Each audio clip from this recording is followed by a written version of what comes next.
Quand j'ai ouvert la porte de la maison de mes parents cet après-midi-là, la première chose que j'ai entendue fut les sanglots déchirants de ma fille de 9 ans. Ce n'étaient pas les pleurs d'une enfant qui fait un caprice ou qui est en colère pour une broutille, c'était une douleur brute et désespérée qui a arrêté les battements de mon cœur. Dans le salon, Léa était recroquevillée sur le canapé, le visage enfoui dans un coussin, les épaules tremblant à chaque sanglot, mais ce qui m'a choqué n'était pas les pleurs, c'étaient ses cheveux, ses magnifiques cheveux blonds qui lui arrivaient jusqu'à la taille, des cheveux qu'elle laissait pousser depuis 5 longues années, des cheveux qu'elle montrait fièrement à ses copines tous les jours et qu'elle rêvait d'avoir aussi longs que ceux de Réponse. Maintenant, ce n'était plus que des mèches inégales s'arrêtant aux épaules, coupées si sévèrement qu'on aurait dit que quelqu'un les avait hachées avec des ciseaux émoussés. À ce moment précis, j'ai senti mon sang se glacer dans mes veines.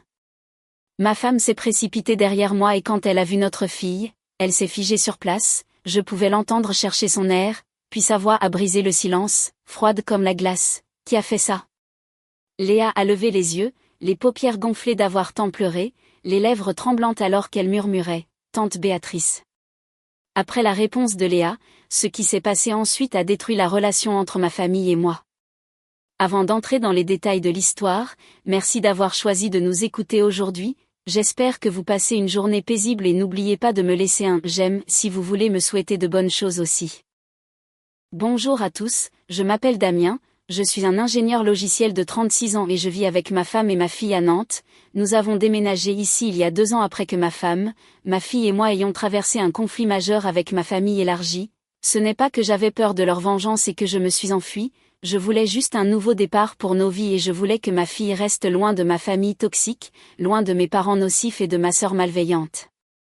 L'histoire que je partage avec vous aujourd'hui s'est produite le samedi 15 juillet 2023. À l'époque, ma femme Manon, Léa et moi vivions encore près de chez mes parents à Marseille. Je me souviens clairement de ce jour car c'était les funérailles de Marc, mon meilleur ami de fac. Marc était mort dans un accident de voiture, laissant derrière lui sa femme et 2 jeunes enfants. La nouvelle de sa mort m'avait complètement dévastée. Marc n'était pas juste un ami, il était comme un frère pour moi. Les funérailles avaient lieu à Nice, à environ 2 heures de route de Marseille. Nous avions initialement prévu d'emmener Léa avec nous, mais elle avait été gravement traumatisée après les funérailles de ma belle-mère 2 ans plus tôt. Léa avait fait des cauchemars pendant des mois après cela et nous ne voulions pas qu'elle revive la même chose. Ce matin-là, alors que nous nous préparions, Manon m'a demandé avec inquiétude « Es-tu sûre que c'est une bonne idée de laisser Léa chez tes parents ?» Je pouvais demander à Sarah de la garder, Sarah était la meilleure amie de Manon, quelqu'un en qui nous avions toute confiance, mais j'ai refusé, j'ai dit à ma femme « Sarah est sur le point d'accoucher, en plus, mes parents qui gardent Léa ne sera pas un problème, c'est juste pour une journée. » Après m'avoir entendu dire ça, Manon est restée silencieuse un moment, puis a demandé « Est-ce que Béatrice sera là ?» Quand ma femme a mentionné ma sœur, j'ai hésité, mais je n'ai pas été ferme. Quelques secondes plus tard j'ai hoché la tête et répondu « Probablement, mais je dirai à mes parents de ne pas laisser Béatrice seule avec Léa. » Durant ma réponse, Manon n'était clairement pas à l'aise avec ça, mais finalement, elle a accepté, et ce fut ma plus grande erreur. Ne pas avoir écouté ma femme. Vers 9 heures, nous avons déposé Léa chez mes parents. Quand nous sommes entrés, j'ai vu Béatrice assise sur le canapé, faisant défiler son téléphone. Quand nous sommes arrivés, elle a levé les yeux et a fixé Léa avec un regard étrange, mais à ce moment-là, j'ai mis le regard de Béatrice de côté car j'étais occupée à me préparer pour les funérailles.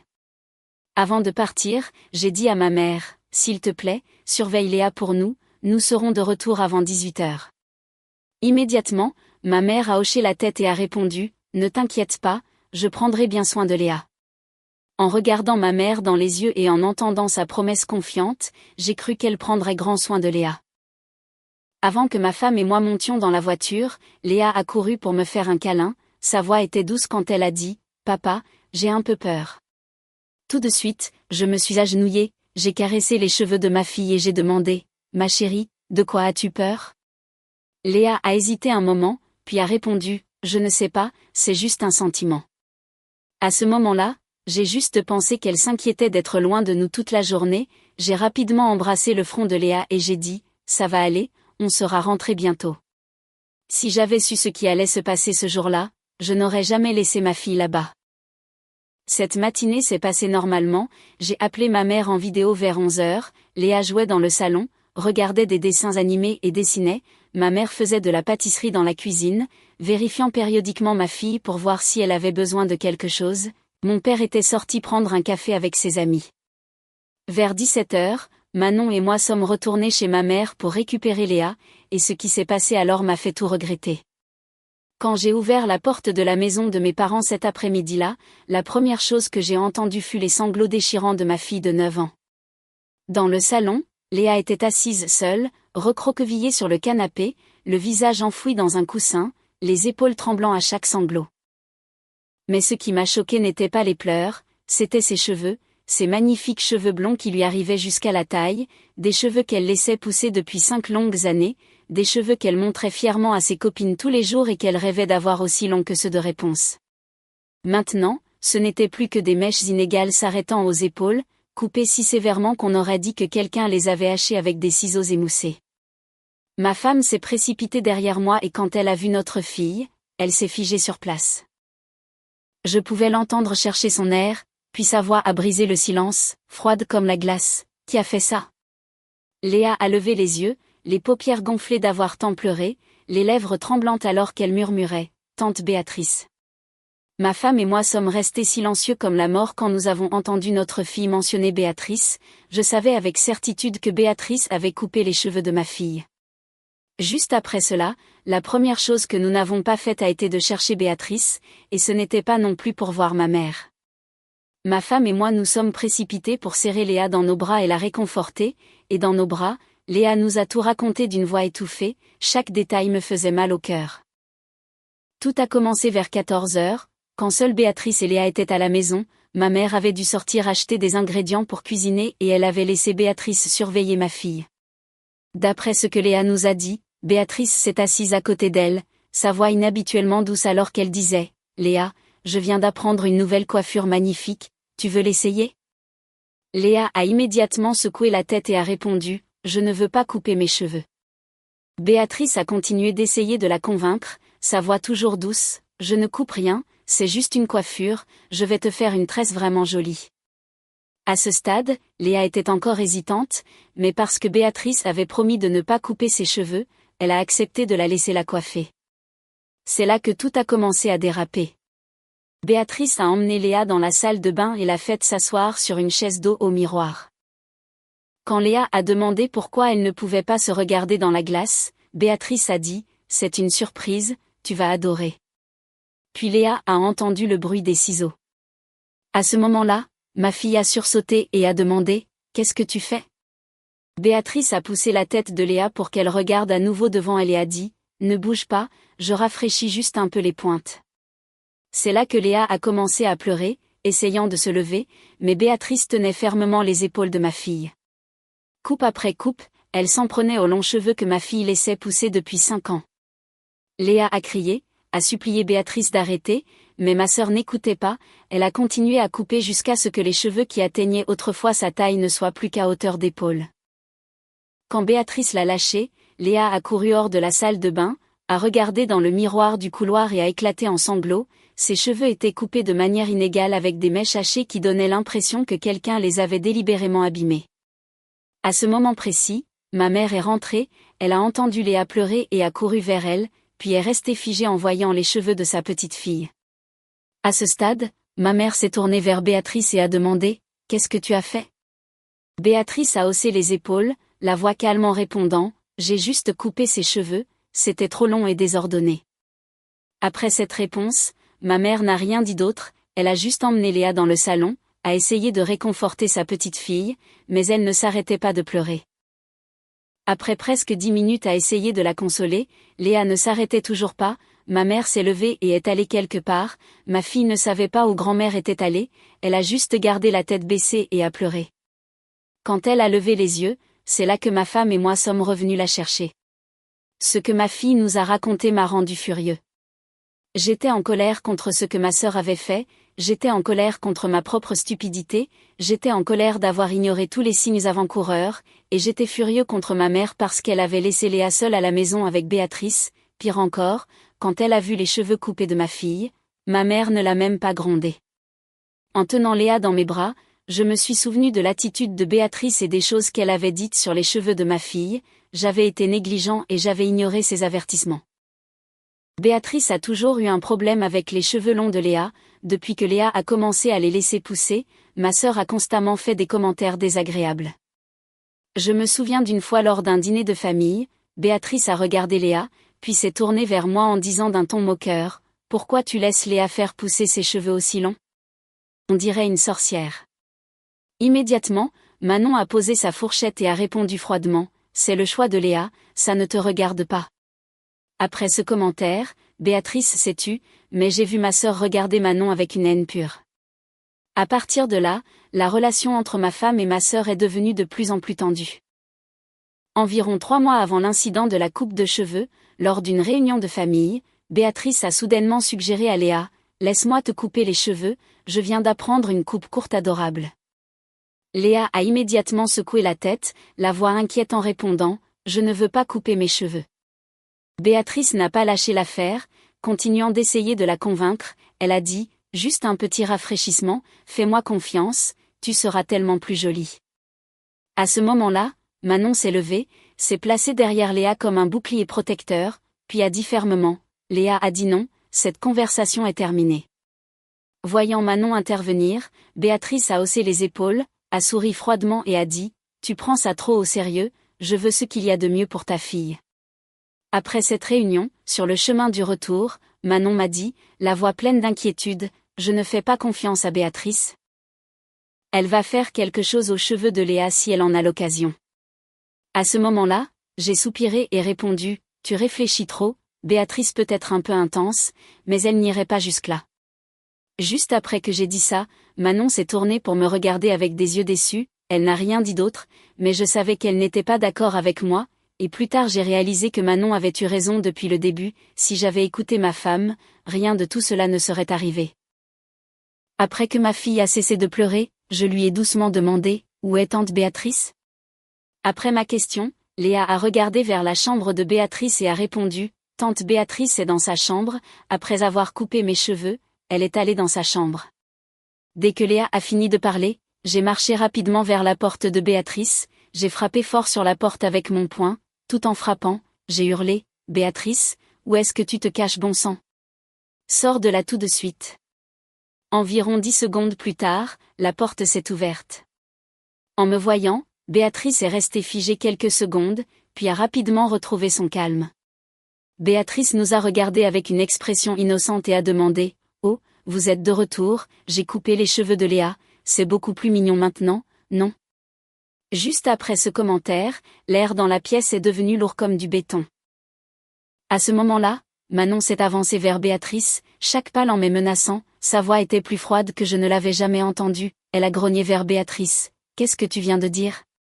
Béatrice n'avait toujours pas réalisé à quel point la situation était grave, continuant sur un ton légèrement agacé, « Belle-sœur, tu agis comme si j'avais tué quelqu'un, ce n'est qu'une coupe de cheveux, les cheveux ça repousse. » Ce commentaire a allumé la mèche d'une bombe à retardement à l'intérieur de Manon. Manon a fait un autre pas vers Béatrice et a dit, mot pour mot, « Ma fille a dit non, tu n'avais aucun droit de toucher aux cheveux de Léa. » À ce stade, j'ai vu Béatrice commencer à avoir l'air inquiète, elle a reculé, se tenant contre sa porte de manière défensive. Alors que l'air entre nous trois était encore suffocant de tension, la porte d'entrée s'est ouverte à nouveau. Ma mère et mon père sont entrés. Mon père Richard a 62 ans et est retraité d'une entreprise de construction, c'est un patriarche typique qui croit toujours que ses décisions sont les bonnes et que personne n'a le droit d'être en désaccord, surtout, il a tendance à défendre Béatrice dans chaque situation, peu importe à quel point ma sœur a tort. Son apparition à ce moment-là m'a indiqué que le problème allait certainement s'aggraver d'une manière que personne n'attendait. Ma mère, Patricia, est une femme au foyer de 59 ans, elle est douce, mais trop faible, toute sa vie, elle a vécu dans l'ombre de son mari, n'osant jamais parler ou exprimer sa propre opinion. Chaque fois qu'il y a un conflit dans la famille, ma mère reste silencieuse ou essaie d'apaiser les choses avec des phrases comme « Laissez tomber, nous sommes une famille ». Après être entré dans la maison, mon père a observé la scène devant lui, il a posé son sac sur le sol et a demandé bruyamment « Qu'est-ce qui se passe ici ?» Après la question de mon père, Manon s'est tournée vers lui et a répondu avec colère « Béatrice a coupé les cheveux de Léa, Léa pleurait, elle a refusé, mais Béatrice a continué à couper quand même, ce comportement est inacceptable, Richard. Dès que ma femme a fini de parler, mon père a froncé les sourcils, a jeté un coup d'œil aux cheveux hachés de Léa, puis a agité la main, répondant avec dédain, c'est juste une coupe de cheveux, les cheveux vont repousser, Béatrice voulait juste ce qu'il y a de mieux pour Léa, vous en faites toute une histoire pour rien. En entendant papa la défendre, Béatrice a semblé reprendre du poil de la bête, elle s'est immédiatement tournée vers Manon et a dit avec suffisance, tu vois, papa pense la même chose que moi, tu devrais me remercier. Les cheveux de Léa étaient si longs, désordonnés et pas hygiéniques, j'ai aidé Léa à avoir l'air plus soigné, au lieu d'être reconnaissante, tu fais un scandale. Juste après ce commentaire, mon sang n'a fait qu'un tour, je me suis avancée, je me suis tenue à côté de Manon et j'ai dit droit au visage de Béatrice, reconnaissante ? Tu veux qu'on soit reconnaissant parce que tu as fait pleurer ma fille jusqu'à ce que ses yeux gonflent ? Tu es malade ? Béatrice m'a fixée avec de grands yeux, ne s'attendant clairement pas à ce que je parle, elle a bégayé, tu te retournes contre moi aussi ? J'ai répondu, ma voix froide comme la glace, je ne me retourne pas contre toi, je protège ma fille, quelque chose que tu devrais comprendre si tu avais une conscience. Ma mère se tenait à côté de nous, silencieuse comme toujours, elle regardait juste le sol, les mains tripotant le coin de sa chemise, n'osant pas parler. Voyant son enfant chéri être attaqué, mon père s'est avancé, s'est tenu à côté de Béatrice comme un mur protecteur, puis a pointé mon visage du doigt et a hurlé, « Damien, tu es un homme, tu dois savoir contrôler ta femme, ne la laisse pas semer le chaos dans la maison de tes parents. » Dès que j'ai entendu ça, Manon s'est avancée et a demandé à mon père, « Vous avez dit que mon mari doit me contrôler ?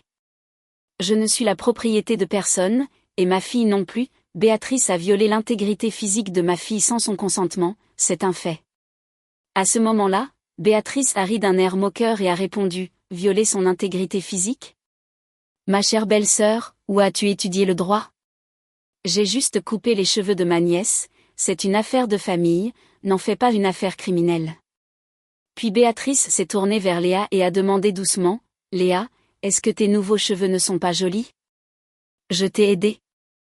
Tu me remercieras plus tard. » En entendant les mots de Béatrice, Léa s'est recroquevillée, se cachant derrière moi, sa voix tremblante, « Je ne voulais pas, j'ai dit non. » Voyant ma fille si effrayée, j'ai senti mon cœur se déchirer, je me suis tournée vers Béatrice, ma voix pleine de rage, « Tu as entendu Léa dire non ? » Léa a dit non, tu n'as aucun droit de faire quoi que ce soit au corps de Léa quand elle refuse, tu comprends ?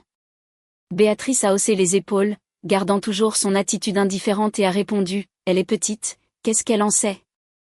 Les adultes doivent décider pour elle, je l'ai fait pour son bien. » Dès que Béatrice a fini de parler, Manon a pris une profonde inspiration, elle a dit froidement, « Est-ce que papa et maman savent quelque chose ?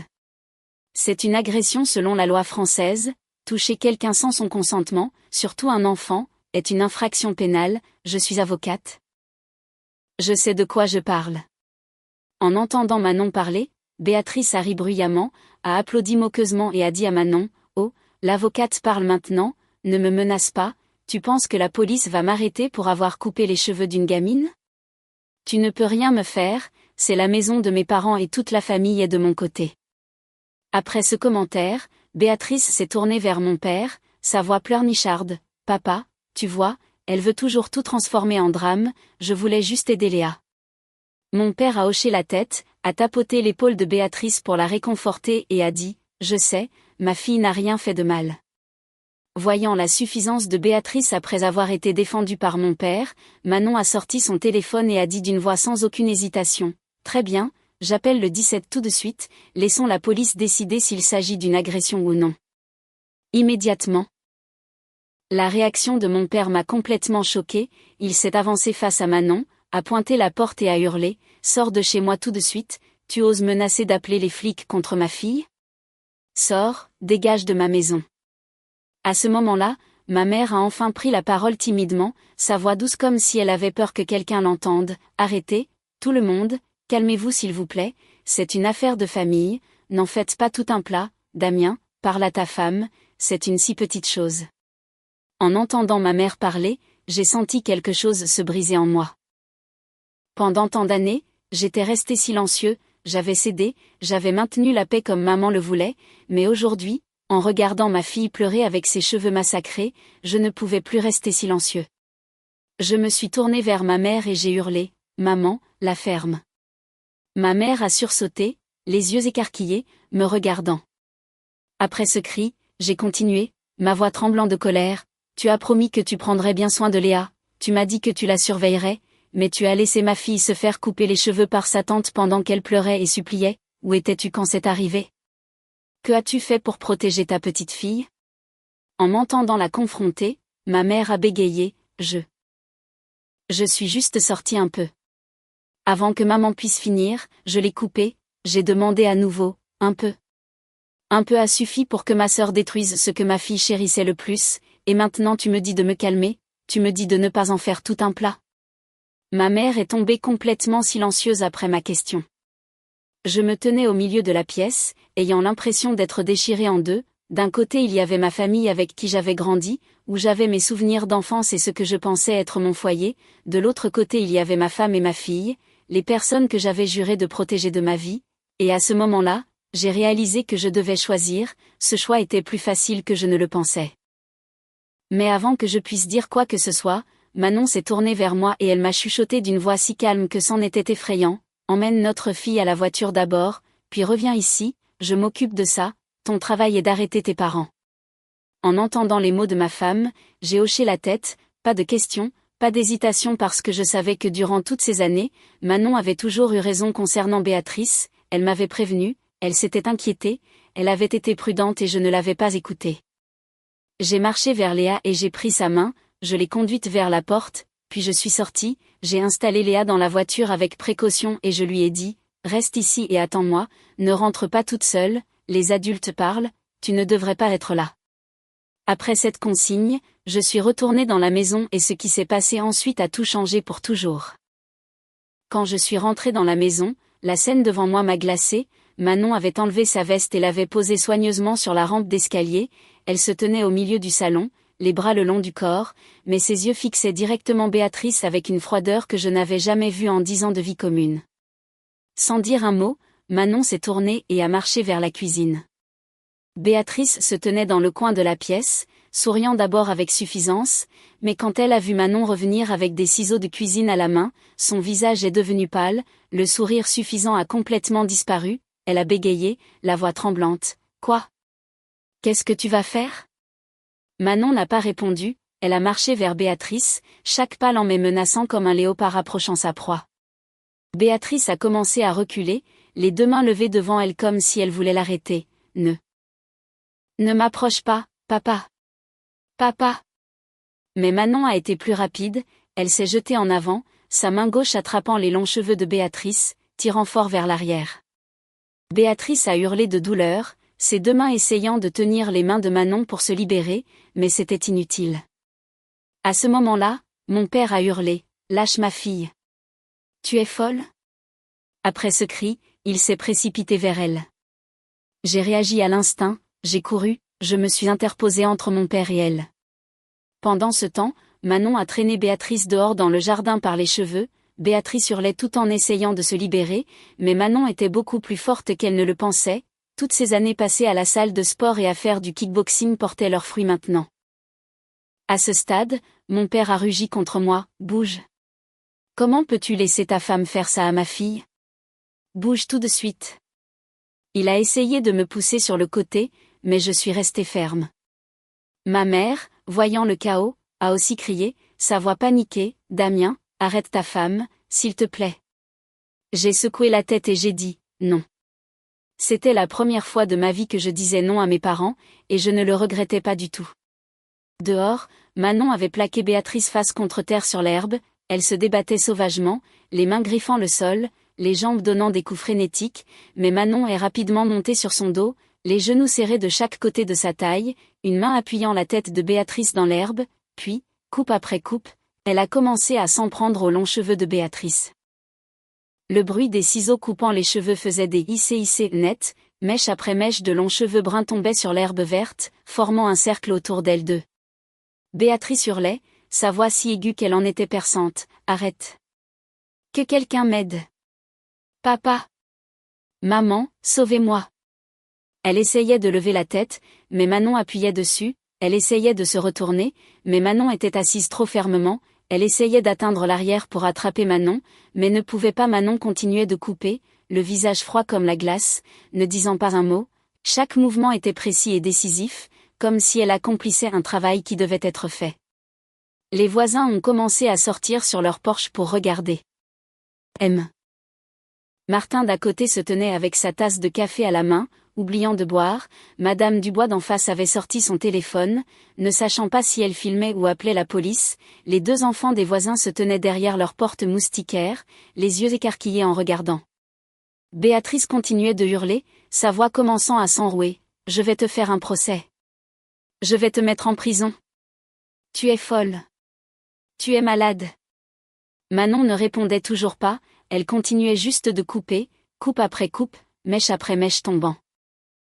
Mon père essayait toujours de passer outre ma présence, il poussait, il tirait, et il a même essayé de me donner un coup de poing dans l'estomac, mais je tenais bon au cadre de la porte, utilisant toute ma force pour le retenir. Il hurlait à mon visage, des postillons volant sur ma figure. « Tu es fou de laisser ta femme attaquer ta sœur ?»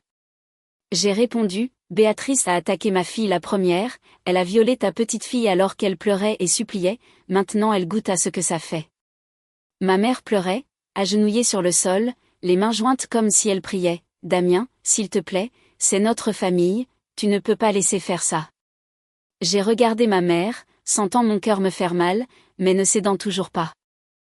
Dehors, Manon avait presque fini, les magnifiques cheveux longs de Béatrice étaient maintenant inégaux avec des zones courtes, certains endroits presque rasés et d'autres de quelques centimètres, cela avait l'air encore pire que les cheveux de Léa. Béatrice avait arrêté de crier maintenant, elle était allongée face contre terre dans l'herbe, les épaules tremblant de pleurs, les mains agrippant des touffes d'herbe. Après avoir fini de couper les cheveux de Béatrice, Manon a dit bruyamment entre ses dents serrées, « Maintenant tu sais ce que ma fille a ressenti. » À ce moment précis, j'ai entendu un taxi s'arrêter devant la maison, la portière s'est ouverte et une silhouette avec une canne en est sortie, grand-mère était arrivée. Le taxi est reparti et ma grand-mère, qui avait 82 ans à l'époque, a regardé la scène devant elle, sa petite fille par alliance assise sur le dos de sa petite fille tenant des ciseaux, des cheveux éparpillés partout dans la cour, son petit-fils bloquant la porte, empêchant ses parents de sortir, les voisins debout autour à regarder comme s'ils étaient au cinéma. Grand-mère n'a rien dit, elle a marché dans la cour avec sa canne, chaque pas l'en met plein d'autorité.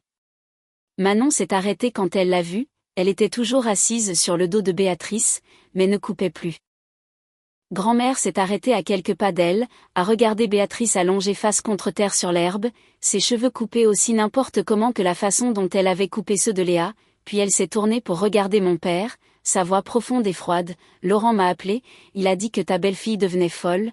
Je suis venue voir par moi-même. » Immédiatement, mon père est intervenu, sa voix furieuse, « Maman, tu vois, sa femme a attaqué Béatrice, on doit appeler la police pour l'arrêter. » Grand-mère a levé la main, signalant à mon père de se taire, puis elle a demandé, « Pourquoi ta belle-fille a fait ça ?» À ce moment-là, j'ai parlé à grand-mère, Béatrice a coupé les cheveux de Léa alors qu'elle n'était pas d'accord, elle a supplié, mais Béatrice ne s'est pas arrêtée. Grand-mère est restée silencieuse un moment, puis elle s'est tournée vers Béatrice, toujours allongée sur le sol, et a demandé, « Est-ce vrai, Béatrice ?» Béatrice a sangloté en retour, « Grand-mère, je voulais juste ce qu'il y a de mieux pour elle, ses cheveux étaient trop longs et désordonnés. » Grand-mère l'a coupé, sa voix tranchante et froide, « J'ai demandé si c'est vrai que tu as coupé les cheveux de Léa alors que Léa n'était pas d'accord, oui ou non ?» Béatrice est restée silencieuse, n'osant pas répondre. Grand-mère a hoché la tête et a dit, « Donc, c'est vrai. » Puis quelques secondes plus tard, grand-mère s'est tournée vers Manon, l'a regardée longuement, puis a dit, « Lève-toi, je comprends que tu veuilles protéger Léa, mais ça suffit. » En entendant le conseil de grand-mère, Manon a hoché la tête, s'est levée du dos de Béatrice, elle tenait toujours les ciseaux à la main, les yeux regardant droit vers grand-mère. À ce stade, grand-mère s'est tournée vers mon père et a dit, « Richard, toi et Béatrice allez vous excuser auprès de Léa tout de suite. » En entendant la demande de grand-mère, mon père a répondu, « Qu'est-ce que tu racontes, maman ? Sa femme vient d'attaquer Béatrice et tu nous dis de nous excuser ?» Grand-mère s'est avancée vers mon père, s'est tenue face à face avec lui, sa voix ne tremblant pas du tout. Béatrice a agressé une enfant de 9 ans, le fait que tu la couvres fait de toi un complice, je ne le répéterai pas une 3e fois, excusez-vous maintenant. À ce moment-là, Béatrice avait réussi à se lever, les cheveux ébouriffés, le visage couvert de larmes et d'herbe, elle a hurlé, je ne m'excuserai pas, je n'ai rien fait de mal. Mon père était aussi têtu, répondant, je ne m'excuserai pas non plus, fais ce que tu veux, maman. Grand-mère les a regardés en silence, puis elle a dit, très bien. Alors. La façon dont elle a dit ces mots m'a donné des frissons, ce n'était pas de l'acceptation, c'était une déclaration de guerre. Après cela, elle s'est tournée vers moi et a dit, Damien, appelle la police. À ce moment-là, mon père a ri moqueusement et a dit, tu es folle, maman? Appeler la police pour arrêter sa femme? Dès que papa a fini de parler, grand-mère a répondu froidement, appelle la police pour qu'ils arrêtent tous ceux qui méritent d'être arrêtés, et je te garantis que le crime de Béatrice sera pire que celui de Manon. Cette déclaration de grand-mère a fait pâlir le visage de mon père, mais il refusait toujours obstinément de s'excuser auprès de ma fille. 20 minutes plus tard, 2 voitures de police se sont garées devant la maison de mes parents. La scène était un chaos complet. Béatrice était assise sur le porche, les cheveux coupés inégalement, pleurant sans arrêt, mon père se tenait à côté d'elle, le visage rouge de rage, ma mère était assise à l'intérieur de la maison, toujours silencieuse, tout comme elle l'avait été toute la journée. Manon se tenait à côté de notre voiture, où Léa était assise à l'intérieur avec les fenêtres bien fermées. Grand-mère était assise sur une chaise sur le porche, appuyée sur sa canne, observant tout avec des yeux perçants. La police a séparé tout le monde pour prendre les dépositions individuelles. J'ai raconté toute l'histoire à un officier, je lui ai montré des photos des cheveux longs de Léa d'avant sur mon téléphone, puis j'ai pointé les cheveux hachés de ma fille à travers la vitre de la voiture. Manon a également fait sa déposition à un autre officier, elle a expliqué calmement pourquoi elle avait fait ce qu'elle avait fait, sans nier ni chercher d'excuses. Béatrice hurlait, pleurait et jouait la victime, elle pointait ses cheveux et hurlait, « Regardez, elle m'a attaqué, arrêtez-la ». Mon père continuait aussi d'exiger que Manon soit arrêtée. Cependant, quand la police a parlé avec Léa, tout a changé. Léa a décrit en détail comment Béatrice avait tenu ses épaules fermement, ne l'avait pas laissée se lever, avait coupé ses cheveux pendant qu'elle pleurait et la suppliait d'arrêter. Léa a décrit le sentiment de peur et d'impuissance quand ma sœur lui a fait ça et qu'elle ne pouvait pas se défendre. La police a pris des notes soigneuses, puis ils ont appelé une autre unité, l'aide sociale à l'enfance, l'ASE. Quand l'ASE est arrivée, ils ont interrogé Léa en privé sans aucun membre de la famille présent, après cela, ils ont parlé à chaque adulte. Environ 2 heures plus tard, la police a rassemblé tout le monde et a annoncé, après notre enquête préliminaire, nous avons déterminé qu'il s'agit d'un cas présentant des signes de maltraitance sur enfant, mademoiselle Béatrice va être emmenée au poste pour un interrogatoire plus approfondi. En entendant la police dire ça, Béatrice a hurlé, sa voix terrifiée, « Maltraitance ?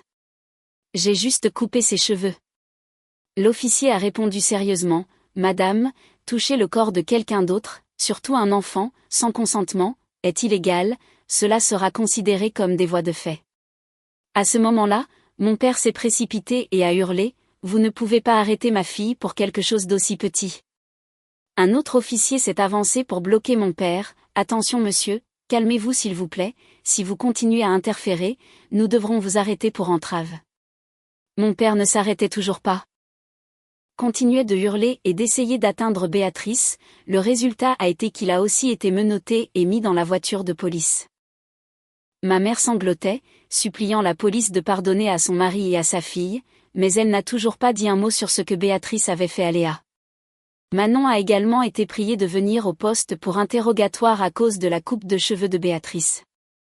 Avant de monter dans la voiture, elle s'est tournée vers moi et a dit « Ramène Léa à la maison, n'oublie pas de lui dire que je l'aime. » J'ai hoché la tête, la gorge nouée, et je ne pouvais pas dire un mot. Grand-mère s'est levée, a marché vers moi avec sa canne, elle a dit calmement « Emmène-moi avec toi, je resterai avec vous aussi, jusqu'à ce que ce soit fini. » Cette nuit-là a été la plus longue de ma vie. Le procès a eu lieu en septembre 2023, 2 mois après que les cheveux de ma fille ont été coupés. Béatrice a été condamnée à 18 mois de prison avec sursis, 200 heures de travaux d'intérêt général, une obligation de suivi psychologique et une interdiction d'entrer en contact avec Léa pendant 5 ans. Mon père a eu une amende de 2000 € et 6 mois de sursis pour entrave à la justice. L'avocate de Manon a construit une stratégie de défense basée sur la légitime défense d'autrui. Elle a soutenu que Manon avait agi pour répondre à l'agression de sa fille et que ses actions étaient proportionnelles à ce que Béatrice avait fait à Léa. Manon a été acquittée pour motif de défense d'autrui, la justice a été rendue et nous en étions heureux.